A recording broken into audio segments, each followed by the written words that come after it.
Good morning friends. তো আমি চলে আসলাম আমার চ্যানেলে। সকালে জলখাবার মায়ের ডালিয়া করেছি, মায়ের খাওয়া হয়ে গেল ডালিয়া। আর আমরা রুটি খাবো, রুটি আর সবজি বানিয়েছি, রুটিও আমার হয়ে গেছে। এই যে রুটি আর একটা সবজি, এখানে বেগুন আলু দিয়ে পটল দিয়ে একটা সবজি বানিয়েছি।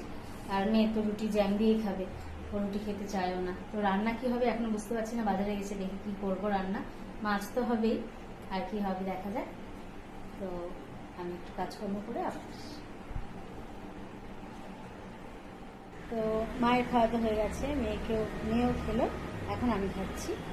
ওকে, তো উচ্ছে আর বেগুন সিদ্ধ ভালো লাগে। আর এখানে পালং শাক বেগুন দিয়ে, শাকটা এতই কচি যে একদম কম হয়ে গেছে। আর যে টক দই আমার খুব ভালো লাগে। আর লোকাল কাতল হয়েছে, মাছের লেজটা আমি খুব ভালোবাসি খেতে। তো আজকে এই খাবার, বেশি কিছু করিনি, তবে রাতে কিছু একটা করতে হবে আবার। তো আমি খেয়ে নিই। তো এখন সিরিয়াল দেখছি আর চা খাচ্ছি মায়ের সাথে বসে বসে।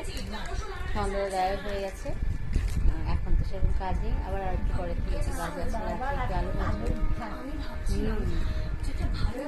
ঠিকই বলছি, তোমরা ভালো থাকো, কালকে আবার আসবো। ওকে, ঠিক আছে, টাটা।